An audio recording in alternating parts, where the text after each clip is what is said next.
Assalamualaikum warahmatullahi wabarakatuh. Halo sobat semua. Selamat berjumpa kembali di channel Pecinta Horor. Cerita kali ini yang akan kami angkat adalah kisah nyata dari penulisnya Wahyu K. Ramadan atau biasa disapa Rama. Cerita ini ditulis dalam grup Facebook yang aslinya terbagi dalam 14 bagian. Tapi untuk mempercepat tayangan agar kalian bisa menyimaknya sekaligus, akan kami satukan menjadi satu episode saja tanpa mengurangi tulisan aslinya. Cerita ini diberi judul Anak Genderuwo, merupakan kisah nyata yang dialami penulis bersama dua orang sahabatnya ketika mereka melakukan kemah di kawasan Wanayasa, Purwakarta. Seperti apa kisahnya? Segera kita simak Anak Genderuwo, ditulis oleh Wahyu K. Ramadan.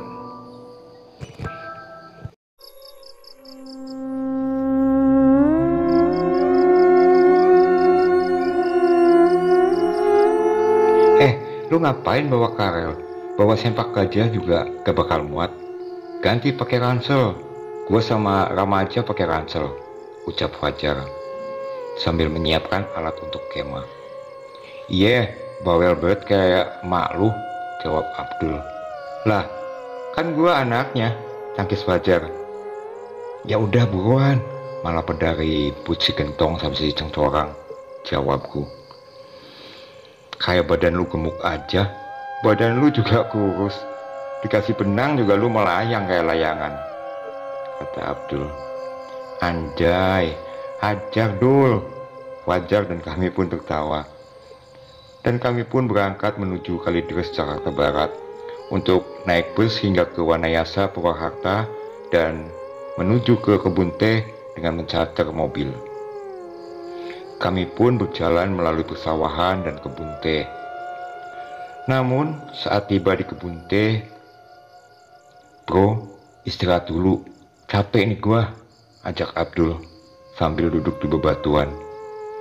Ya udah, kita istirahat sebentar. Gua kasihan sama bayi gorila, sautku. Iya Ram, kita sambil buat kopi aja dulu, jawabnya.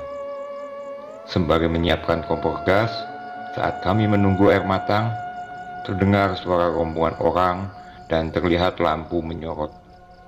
Aduh, ucap Abdul yang tersenggol ransel mereka. Maaf, kirain gak ada orang, ucap salah satu dari mereka. Padahal sudah terlihat kompor gas menyala dan lampu badai pun kami pasang. Mereka menyoroti muka kami satu persatu dan berkata, kalian lagi ngapain dek? Kok malah di sini? Ucap salah satu dari mereka. Gua lagi masak air bang, tuh lihat ada kompor, lampu, sama gajah, ucap Fajar menyindir mereka karena menyenggol Abdul. Oh, ya udah, abang mau lanjut perjalanan lagi ya. Jangan lama-lama di sini, banyak setannya di sini, ucapnya. Dan mereka melanjutkan perjalanan. Kami pun tak menjawab. Lu nggak apa-apa kan Dul? Ucapku. Gak apa-apa Ram, jawabnya sambil memegang kepalanya. 10 menit kita lanjut jalan ya. Udah jam 10 malam soalnya nih, kata Fajar. Oke Jar, jawabku sambil menikmati kopi hangat. Setelah itu kami melanjutkan perjalanan. Tiba-tiba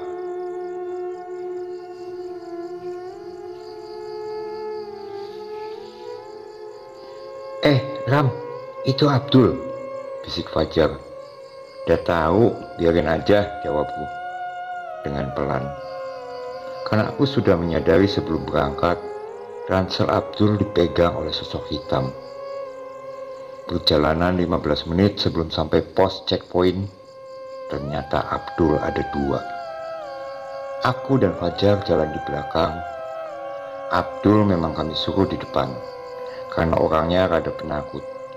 Sedangkan di belakangnya adalah sosok jin. Entah sosok aslinya seperti apa, kami belum tahu. Kami biarkan selagi sosok itu tidak menyesatkan kami. Masih ingat kan tas Abdul ada lonceng delmannya? Bisikku. Iya Ram, kata Fajar, menjawab dengan nada pelan. Lalu, Dul, sautku. Abdul bersaudara pun menoleh berbarengan. Wih, anjir, Abdul kaget dan terjatuh. Kemudian sosok itu pun diam. Tuh, tasnya bunyi. Berarti Abdul yang gelinding. Bantuin Jar, ujarku. Dan Fajar menolong Abdul. Mau ngapain musik kami? Pergi! Ganggu orang aja kerjanya, ucapku dengan nada keras. Sosok itu hanya diam saja.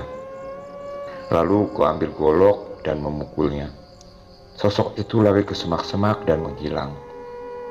Dah hilang belum, Ram? Tanya Abdul. Itu tadi jin apaan, Ram? Tanya Fajar. Mana gua tahu. Dah lanjut aja, bentar lagi sampai pos masuk, jawabku. Hujan mulai turun. Kami berjalan agak cepat hingga tiba di pos masuk. Tapi kami mampir sejenak di warung yang tak jauh dari pintu masuk. Jar, Ram, siapin kartu pelajarnya ya, ucap Abdul. Saat hujan sedikit reda, akhirnya kami masuk. Mau ke curug berapa kita? Tanya Fajar. Curug 3 aja Jar, jawabku. Kami sambil menuju ke sana. Dekat checkpoint adalah curug 1, sedangkan curug 2 berada di dekat air terjun. Dan curug 3 jarang ditempati orang karena tempatnya banyak semak-semak. Sedangkan curug 4, 5 dan seterusnya harus mendaki ke atas. Curug adalah bahasa Sunda yang artinya air terjun, kalau aku tidak salah. Saat melintas di curug 2, kami melihat 7 orang yang salah satunya menyenggol Abdul yang terdiri dari 2 wanita dan sisanya pria. Dek, mau ke curug berapa? Tanya mereka. Curug 3 bang, jawab Fajar yang mungkin masih ada rasa kesal ke mereka. Hati-hati, banyak jin di sana, saut salah satu wanita. Kami pun tersenyum sambil melanjutkan perjalanan. Tiba di curug 3, kami menyiapkan tenda. Ram, panggil Abdul. Apa? Jawabku.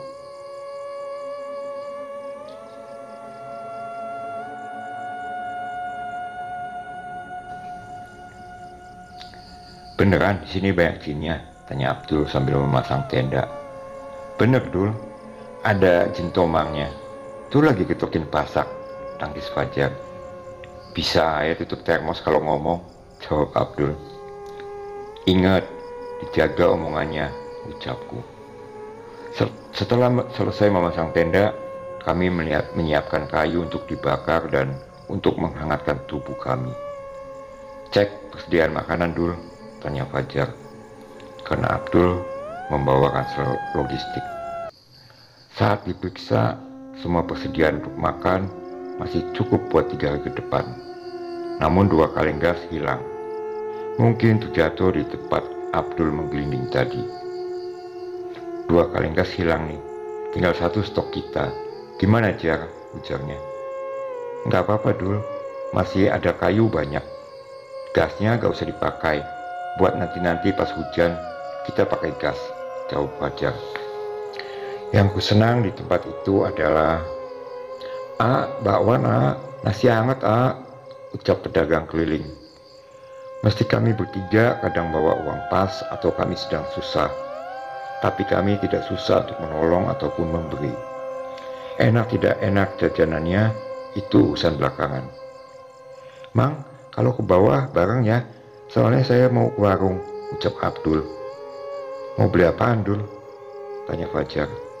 Ada deh, lu ikut gua ya Jar, biar Rama sendiri. Dia mah enak, temannya jin semua, jawabnya. Dasar gentong, sautku. Mereka bertiga menuju warung, sedang aku sendiri di tenda. 30 menit menunggu mereka belum juga datang. Dari rimbunnya ilalang terdengar suara. Srek, srek, srek. Batinku. Ya udah keluar, gak usah ngumpet.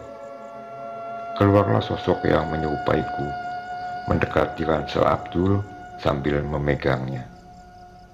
Gak usah nyamar jadi gua, tunjukin wujud asli lu, ujarku. Dia hanya diam memandangku sambil memukul-mukul ransel Abdul. Baru ingat bahwa Abdul membawa singkong.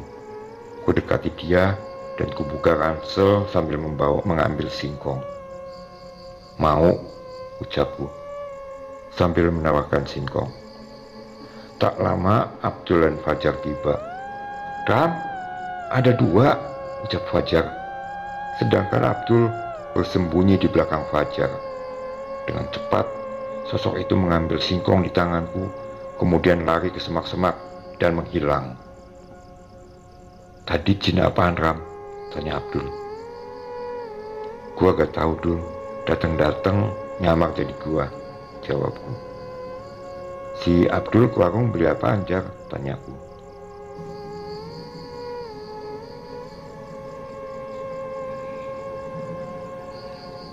Gak tahu, Ram. Gua aja disuruh nunggu di pos sama dia, jawab Fajar.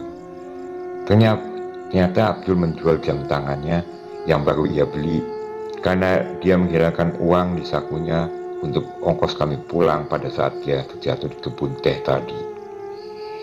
Ya udah, yuk kita istirahat. Gua capek nih, ajak Abdul. Mereka berdua pun masuk ke tenda. Lu gak tidur, Ram? Tanya Fajar. Nanti aja, Jar, masih belum ngantuk, jawabku.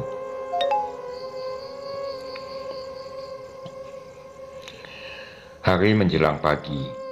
Mereka berdua pun terlelap di dalam mimpinya. Sedangkan mata ini terjaga entah karena pikiranku seperti ada yang mengawasi kami. Terlihat sepasang mata yang merah menyala dari ilalang yang menjuntai tinggi. Sempat kaget karena muncul tiba-tiba. Aku hanya memandangnya saja, tak berani mendekat karena takut ada ular di sana. Aneh. Ini makhluk dari tadi diam aja, kataku dalam hati. Mencoba memancing dengan membakar singkong sembari menyiapkan golok di samping, karena takut diserang sosok tersebut. Dengan sangat perlahan, sosok itu mendekat. Mata merah menyala, terus memandangi diri ini. Bulu yang sangat lebat menyelimuti tubuhnya, gigi yang sangat besar hingga melewati bibirnya, dan kuku-kuku hitam pekat dan tajam yang membuat aku takut. Saat dia mendekati api, aku sedikit bergeser dari api unggun sambil memegang golok perlahan. Dia menatapku lalu menggeram. Kalau sampai nyentuh, gua bacok, dalam hatiku. Namun sosok Gundi tersebut hanya mengambil singkong yang kubakar sambil terus memandang. Kami sama-sama waspada dan takut.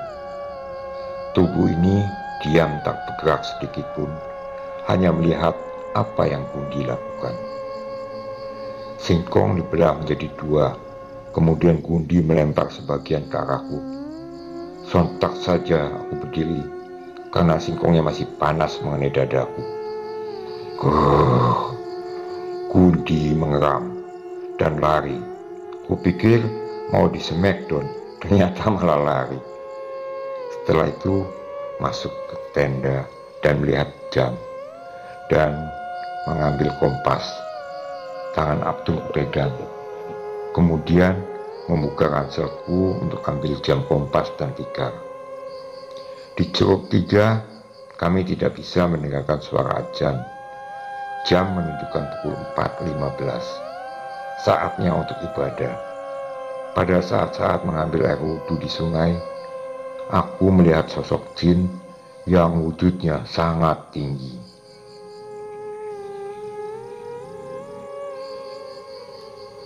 Sosok ini mempunyai kaki dan tangan yang panjang menjuntai ke tanah, berbulu jarang di sekujur tubuh, bergigi taring semua, berkepala pelontos yang kulihat saat itu. Ada pula yang berambut, tapi jarang-jarang. Ada yang bertanduk, ada yang tidak.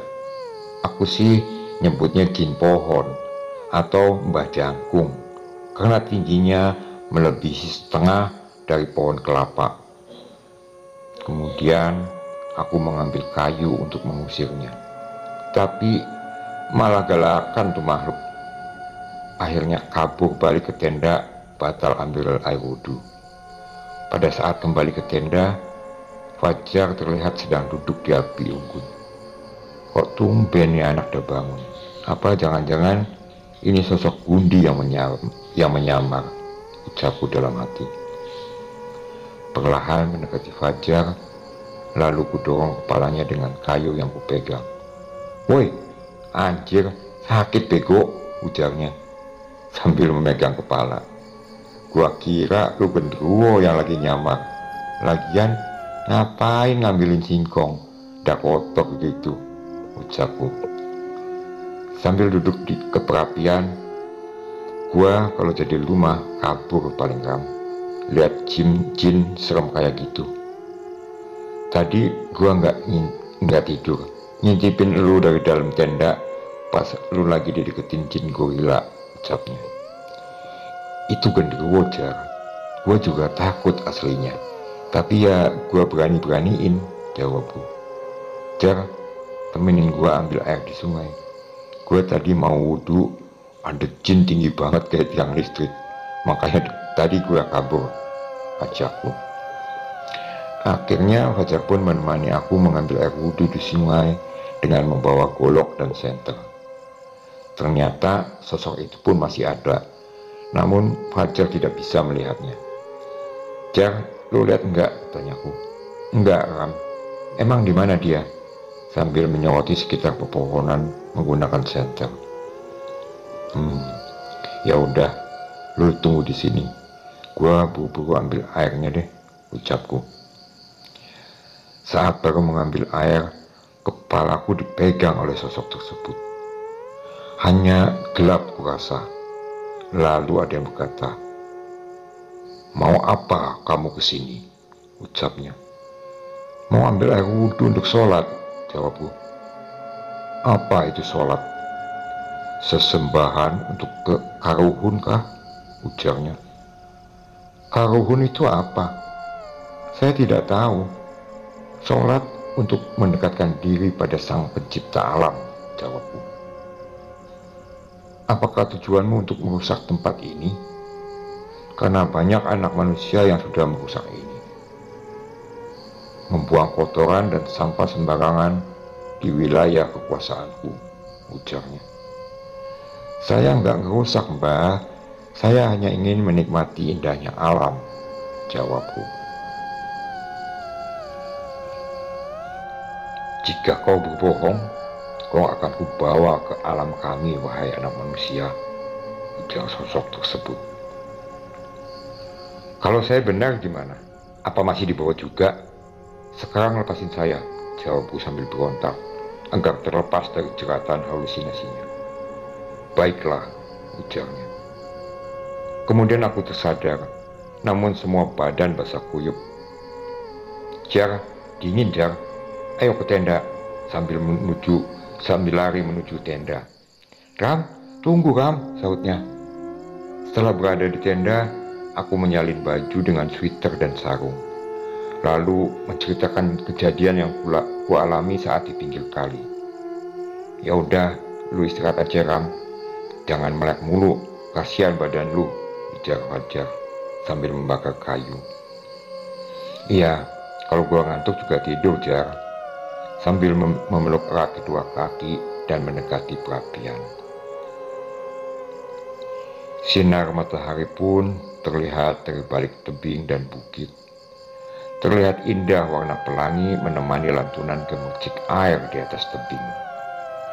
"Seperti biasanya Jar, yuk," ajakku sambil berdiri. "Kami mempunyai ciri khas saat pagi hari di setiap gunung yang kami pijak. "Woi," saut kami sambil terlalu lepas. Abdul terbangun dan keluar dari tenda. Dul, ini kopi lu, udah gua siapin. Kurang baik apa coba gua sama lu?" tawarnya sambil memberi secangkir kopi pagi. "Jar, ini taplak meja, kenapa pakai sweater double? Sarungan pula?" tanya Abdul. Fajar pun menceritakan kejadian semalam. "Jar, Dul, gue istirahat bentar ya," ucapku sambil masuk ke tenda. "Iya, Ram," jawab mereka. Aku mendengar mereka ingin jalan-jalan, lalu ku tertidur. Seperti biasanya, tidur hanya gelap, terus bangun. Jarang sekali bermimpi. Setahun paling 1 kali, atau nggak pernah sama sekali. Selang 3 jam, aku terbangun. Keluar tenda memasak air, nasi, dan mie instan sambil melihat-lihat sekitar. Setelah selesai makan, mereka datang. Terlihat dari kejauhan, mereka seperti adu mulut. "Jar, Dul, lu berdua kenapa?" tanyaku.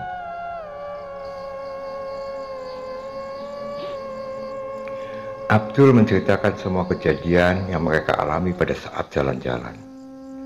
Mereka berdua punya niatan baik, memungut sisa-sisa sampah yang mereka temui di jalan setapak maupun bekas tempat orang berkemah. Mungkin niat mereka untuk menjagaku dari jeratan penguasa jin di Curug, sekaligus membersihkan tempat wisata alam. Tapi pada saat melewati 7 rombongan tersebut, ada salah satu dari mereka melempar bungkus rokok ke arah Abdul. Fajar tak terima atas perlakuan abang-abang kuliahan tersebut. Mereka sempat adu mulut. Abdul dan teman rombongan mereka melerai. Selang beberapa menit, 3 orang dari mereka menghampiri kami dengan napas bau alkohol. "Lu enggak sama gua?" tanya salah satu dari mereka. "Mau lu apa, Bang?" jawab Fajar sambil membawa golok. Abdul menahan Fajar. Aku hanya diam melihat mereka karena memang kurang enak badan. Kemudian datang 2 wanita untuk membantu melerai. Kemudian salah satu di antaranya menghampiriku. "Kamu kenapa, Dek?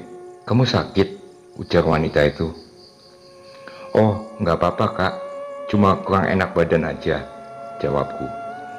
Badanku makin panas dingin keringetan karena nggak biasa dan nggak pernah didekati wanita. Akhirnya mereka pergi.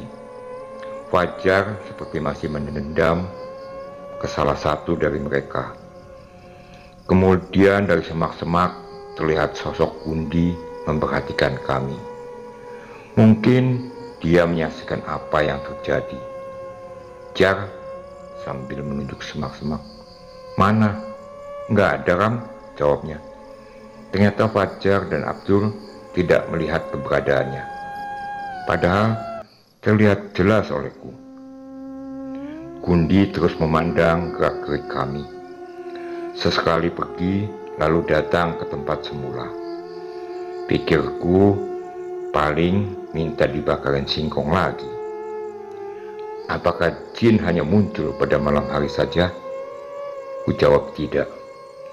Jin juga beraktivitas di siang hari untuk mencari makanan yang dibuat oleh manusia maupun mengganggu manusia di siang hari. Apa benar jin keluar hanya pada saat malam Jumat saja atau malam Jumat Kliwon? Aku jawab, itu mitos enggak guna. Karena tiap saat mereka selalu ada di sekitar kalian.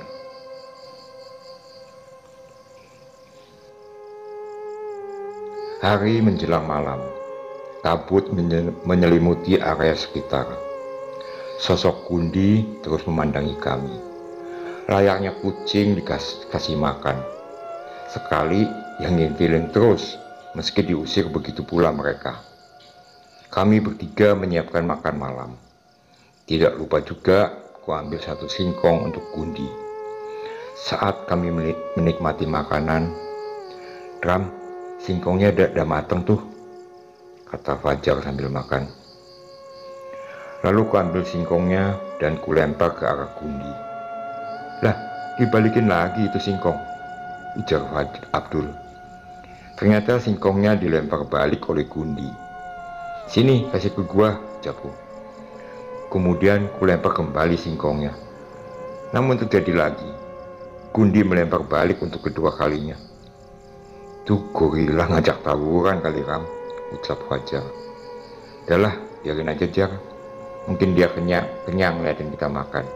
Makanya nggak mau diambilin singkong," jawabku. Setelah kami selesai makan, kami ngobrol tentang kejadian tadi siang, sembari mengamati Gundi. Namun, dua mata menyala itu pun hilang dari pandanganku. Ram, di samping lu tuh," kata Fajar sambil merangkak mundur bersama Abdul. "Ram, lu lihat ke belakang. Lu lihat bego, ada setan di belakang lu," kata Abdul sambil bersembunyi di belakang Fajar. Diri pun tidak bisa mengucapkan kata-kata. Bulu kuduk berdiri semua. Badan tak bisa bergerak sama sekali. Hanya mata yang melirik melihat tangan besar yang merangkul tubuhku. Dengan sangat perlahan, dia menguasai tubuh ini. "Mau apa kamu? Pergi," ucapku dalam batin. Gundi hanya menggeram sambil memelukku.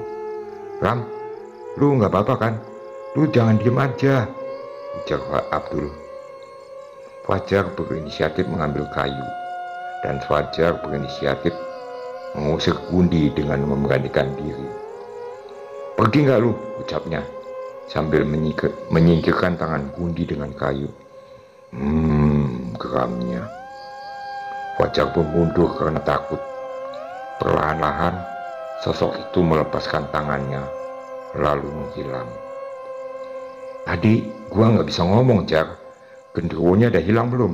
ucapku sambil dengan tubuh yang kaku. "Udah gak ada kayaknya, Ram," jawab Fajar. Perlahan mendekatiku. Entah apa maksud dari Gundi memelukku. Yang jelas membuatku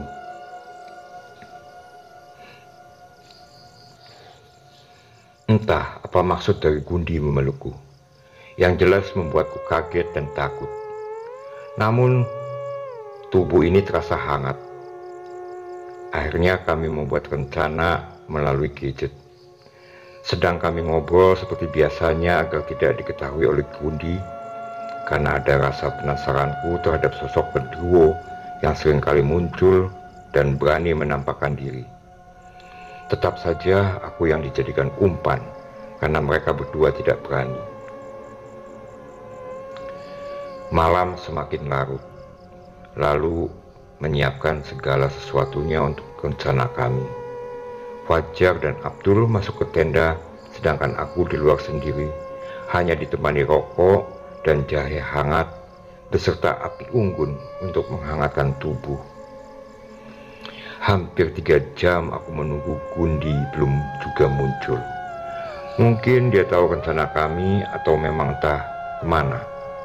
Sedangkan di dalam tenda terdengar bisik-bisik suara dari Fajar dan Abdul. Tak lama dari kejauhan, Gundi pun tiba menghampiriku dengan perlahan. Tangannya seperti membawa sesuatu.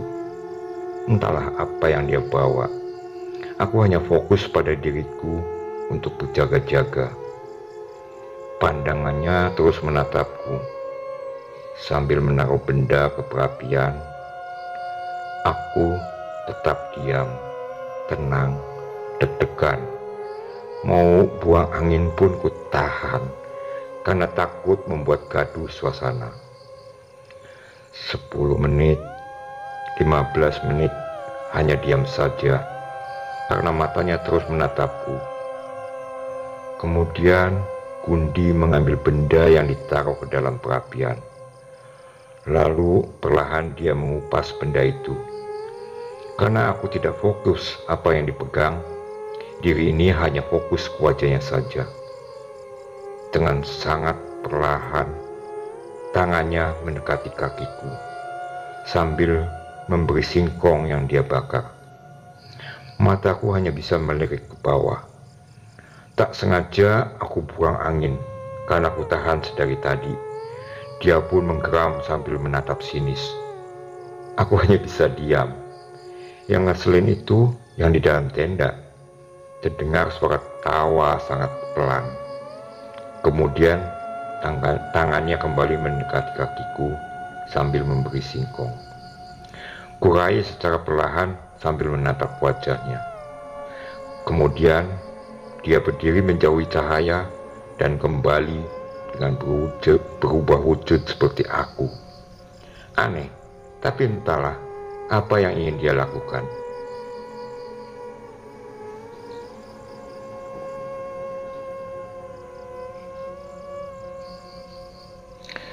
Kemudian Gundi duduk di dekat perapian sambil menyantap singkong dengan lahap. Mungkin pada saat Gundi berwujud asli tidak bisa memakan singkong alam manusia karena giginya yang besar hingga sulit untuk makan singkong. Dan mungkin juga karena Gundi memelukku sebelumnya, karena dia tahu aku sedang tidak enak badan. Saat kutanya, Gundi selalu menjawab dengan menunjukkan tangannya. "Umur lu berapa?" tanyaku. Diri ini sudah mulai terbiasa dan rasa takut agak sedikit hilang, namun tetap waspada. Dia menjawab sambil melihat jarinya, entah 30 atau 40 tahun. Ternyata masih sangat muda. Biasanya umur Gundi sekitar 150 atau 200 tahun. "Kenapa lu mengikuti kami?" tanyaku. Dia hanya menunjuk ke arah kali. "Lu bisa ngomong kan? Ngomong aja, gua nggak ngerti maksud lu," ucapku. Lalu Gundi menjawab menggunakan bahasa Sunda. Aku juga nggak paham apa yang dia bicarakan. Menurutku dia hanya suruhan dari penguasa Curug untuk mengawasi gerak-gerikku yang tanpa sengaja mengucap janji bahwa tidak akan merusak alam.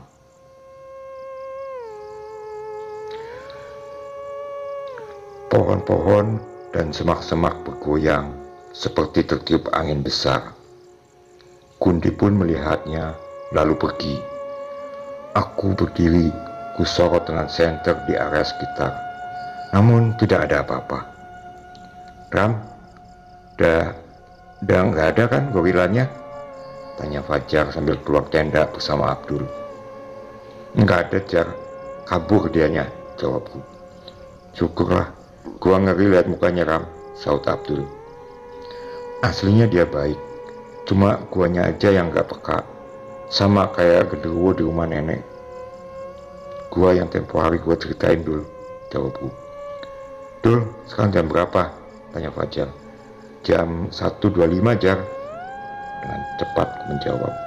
"Ya udah, masuk tenda yuk, udah gerimis nih," ajak Abdul. Hujan mulai turun. Kami pun masuk ke tenda sambil menceritakan kejadian barusan. "Lu berdua pada enak-enakan ya, gua sendiri di luar senam jantung. Lu pada ketawa di dalam tenda," ujarku. "Lagian lu pakai kentut segala di depan gorila," jawab Fajar. "Ya kan gua nggak tahan, Jar, nahan dari awal dia datang. Lagi gak enak badan juga guanya," sautku.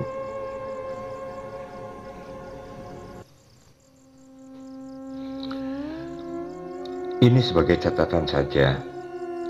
Biasanya gerakannya agak lambat, bicara hanya sepatah dua kata dan pandangan melihat dengan tajam. Ini jenis Gundi yang sering menyerupai manusia. Sebenarnya banyak penghuninya di sini. Hanya saja yang kufokuskan di cerita ini hanya ke anak genderuwo saja.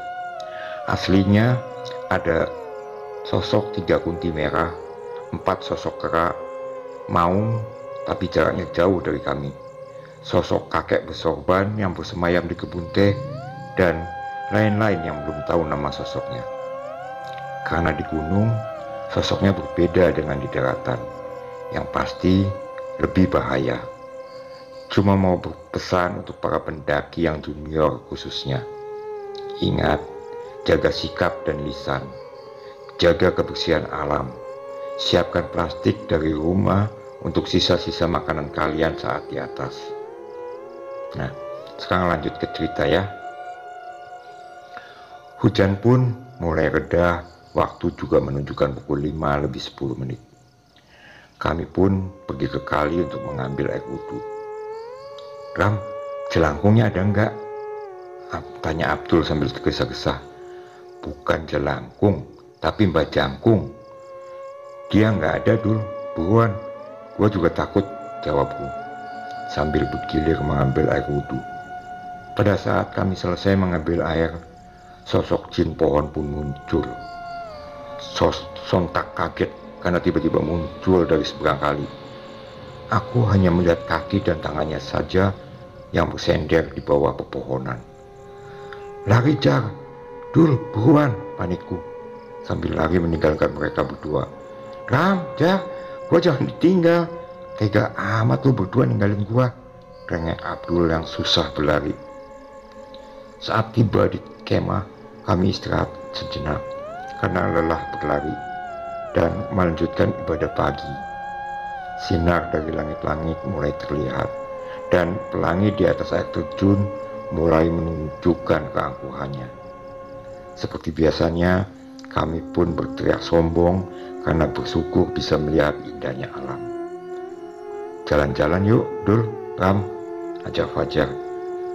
Gua di tenda aja, Jar, ngantuk gua, jawab Abdul. Ya udah, ayo Jar, bosen juga gua di tenda, sahutku. Sementara Abdul istirahat, kami berdua jalan-jalan ke bawah.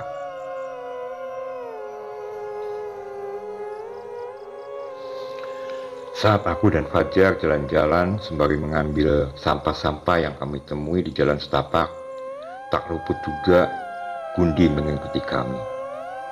Kami pun mampir di air terjun Jeruk 2. Di sana terlihat jin merah. Sebutku yang hanya kepala sangat besar posturnya dengan muka yang mirip cakil. Beda halnya dengan Banaspati. Aku hanya cuci muka lalu mengajak Fajar pergi dari sana. Hampir tak kuat berjalan, seperti ion tubuh menurun drastis. Jar, istirahat sebentar. Gua gak kuat jalan nih, lemes badan gua, ucapku sambil duduk di tepian jalan setapak. Ya udah, lu istirahat aja. Gua ambilin air di tenda, ucapnya sambil lari ke tenda. Kemudian datang 4 rombongan melewatiku. Kamu kok di sini, Dek? Temennya mana? Tanya wanita yang pernah datang ke tenda kami. Lagi ambil air, Kak, jawabku sambil nunduk. Dayo, ngapain ngurus orang? Bukan jalan, keburu banyak orang dari terjun, jawab salah satu pria. Kemudian mereka pergi ke air terjun. Sementara aku duduk bersama Gundi yang berjarak hanya 6 meter saja. Lalu ku hampiri dan memegang tangannya untuk berinteraksi. Kamu kenapa mengikuti aku? Tanyaku. Aku hanya disuruh mengawasimu, jawabnya sambil menggeram. Ram, nih gua bawain air jahe, lu minum Ki, kata Fajar sambil memberi botol berisi air jahe. Lu udah enakan belum? Sekalian aja jalan, kita sarapan di checkpoint, ajaknya. Ya udah Jar, yuk, jawabku sambil menuju checkpoint. Kami tiba di warung dan sarapan di sana. Selang 1 jam, 2 wanita dari 7 rombongan itu pun datang. Jar, punya Abdul, ucapku menunjuk ke salah satu tangan wanita. Kak, beli sarapan juga ya? Ngomong-ngomong, jamnya bagus Kak, beli di mana? Ucap Fajar. Oh, ini aku ditawari teman kamu yang gendut, katanya untuk ongkos pulang, jawabnya. Saat berbincang, Fajar menebus jam yang Abdul jual ke wanita itu. Maaf ya Kak, ucap Fajar, dan mereka berdua pergi. Kami pun kembali sambil memungut sampah.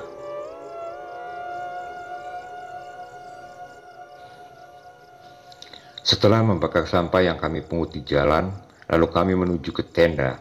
Tidak lupa juga, Gundi tetap mengikuti kami dari belakang. Namun saat tiba di Curug 2, kami dipanggil oleh orang yang pernah adu mulut dengan Fajar.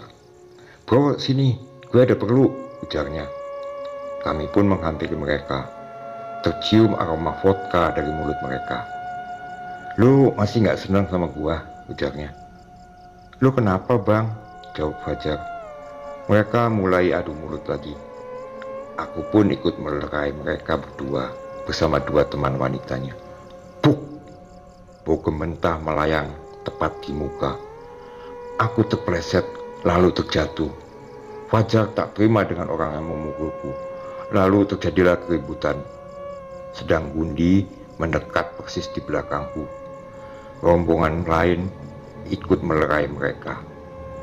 Kemudian kami kembali ke atas. "Lu gak apa-apa, Ram?" tanya Fajar sambil jalan menuju Curug 3. "Nggak apa-apa, Jar. Lu sendiri gimana?" jawabku. Di perjalanan, sosok Gundi pun menghilang entah kemana. Saat tiba di tenda, Abdul sedang memasak untuk makan siang, dan kami menceritakan kejadian barusan ke Abdul.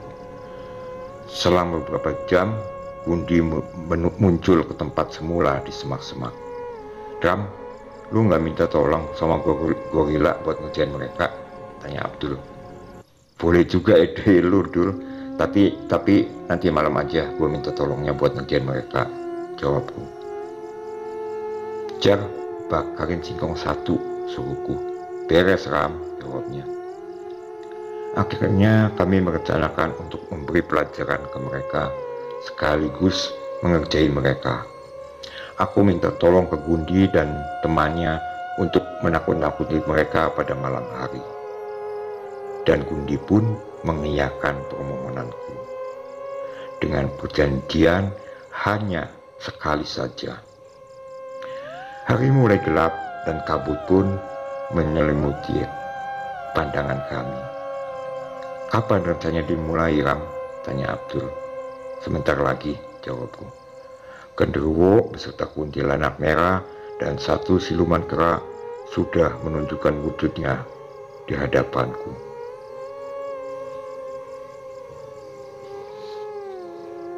Ketiga sosok tersebut menampakkan dirinya di depan kami.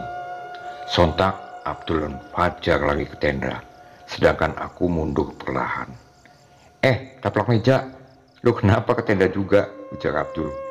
"Urusin temen lu tuh, malah mau masuk," ujar Abdul sambil bersembunyi menggunakan ransel. "Gua rada takut karena kaget, Gentong," jawabku. Kemudian aku mencoba mendekat ke Gundi dengan memberi singkong dan berinteraksi untuk rencana kami. Karena aku lupa pembicaranya pada saat berinteraksi, yang kuingat sosok genderuwo dan siluman kera mengikuti dari belakang yang hanya berjarak 5 meter. Sedang kuntilanak merah menghilang. Saat tiba di Curug 2, aku hanya berdiri di bebatuan dekat air terjun karena tenda mereka tak jauh dari air terjun. Sedangkan genderuwo dan siluman kera berjalan menuju ke tenda mereka.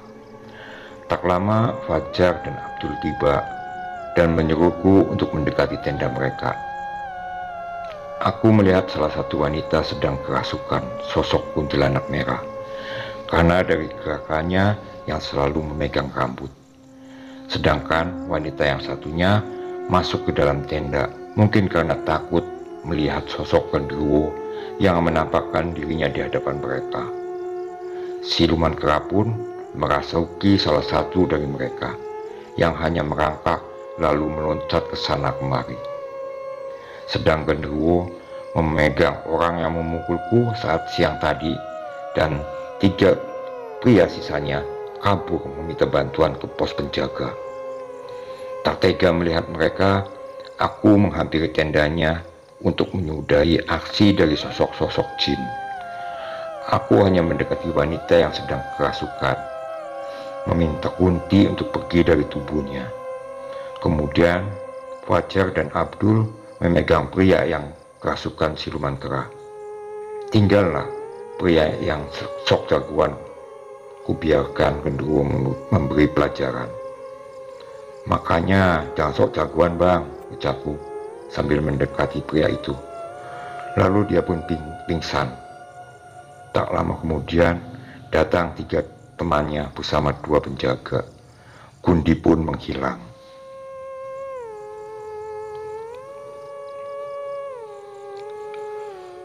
Setelah kejadiannya usai, kami kembali ke tenda. Perasaan kami sedikit puas karena bisa memberi mereka pelajaran. Esok paginya, kami merapikan tenda dan beranjak pergi dari sana, karena logistik kami tidak cukup. Tidak lupa juga sebelum pergi, kami mampir ke kali untuk pamit ke jin pohon dan anak genderuwo. Berterima kasih atas pelajaran positif yang kami dapat olehnya, dan juga sudah membantu kami. Hari ini, rasa haru dan senang kami rasakan. Saat melintas di Curug 2, kami pun dipanggil oleh rombongan anak kuliahan. Mereka meminta maaf pada kami atas apa yang selama di sana mereka lakukan. Kemudian kami pun melanjutkan perjalanan pulang. Saat di jalan, Abdul dimarahi oleh Fajar karena menjual jam tangannya. Dan kemudian kami pun kembali bersenda gurau. Sekian cerita nyata ini. Teruntuk almarhum Dwi Fajar Saputra dan Abdullah. Cerita kita kukenang selamanya dalam ingatan. Dan tulisan yang kubuat saat ini, kalian luar biasa sob. Next time kubuat kisah nyata yang lainnya. Salam. Demikianlah kisah nyata yang ditulis oleh Wahyu K. Ramadan. Seru, menegangkan, sekaligus memberi pelajaran positif tentang arti menjaga alam sekitar. Sampai berjumpa kembali di cerita seru lainnya.